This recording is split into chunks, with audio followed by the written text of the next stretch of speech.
महापालिकेत भाजपनं नीता ठाकरेंना महापौर पद दिलंय। खरं म्हणजे नागपूर महापौर पद खुल्या प्रवर्गातल्या महिलेसाठी राखीव असूनही भाजपनं तिथे महिला ओबीसी उमेदवार दिला। त्याबद्दल राष्ट्रीय ओबीसी महासंघानं भाजपच्या निर्णयाचं स्वागत केलंय। इतर पक्षांनीही भाजपचा आदर्श घ्यावा असं आवाहन बबनराव तायवाडे यांनी केलेलं आहे।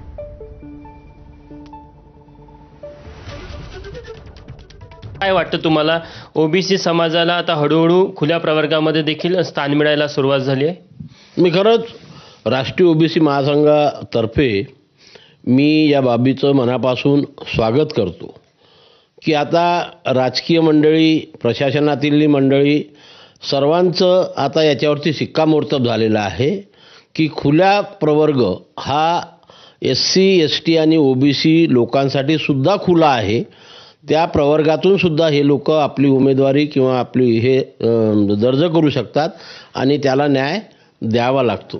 आज नागपूर महानगरपालिकेचा जर आपण अभ्यास केला तर महापौरपद आणि स्थायी समितीचं अध्यक्षपद हे दोन्ही OBC प्रवर्गाला मिळालेले आहे आणि उपमहापौरपद हे SC संवर्गाला मिळालेलं आहे। आधी एक गैरसमज होता की खुल्या प्रवर्गातली जागा ही खुल्या प्रवर्गात येणाऱ्या उमेदवारांसाठीच राहत असते।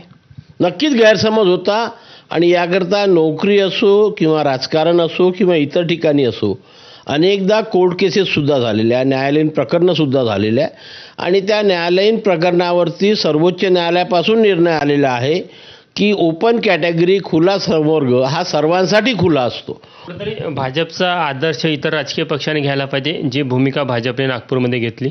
नक्कीच घ्यायला, सर्वच राजकीय पक्षांनी घ्यायला पाहिजे की OBC, SC आणि ST मध्ये सुद्धा खुल्या प्रवर्गामध्ये स्पर्धा करू शकणारे उमेदवार उपलब्ध आहेत आणि जे उपलब्ध आहेत त्यांना ती जागा जरी खुल्या प्रवर्गाकरता असली तरी OBC, SC, STच्या पात्र व्यक्तीला, सक्षम व्यक्तीला संधी द्यायला पाहिजे। इतर राजकीय पक्षाने भारतीय जनता पक्षाचा हा आदर्श घ्यावा असं देखील आवाहन राष्ट्रीय ओबीसी महासंघाचे नेते बबनराव तायवाडे यांनी केलं आहे। कॅमेरामॅन मिथुन आदमळेसह तुषार कोहळे, ABP माझा, नागपूर। उपमुख्यमंत्री एकनाथ शिंदे आज धाराशिव आणि सोलापूरच्या दौऱ्यावर आहेत। जिल्हा परिषद निवडणुकांच्या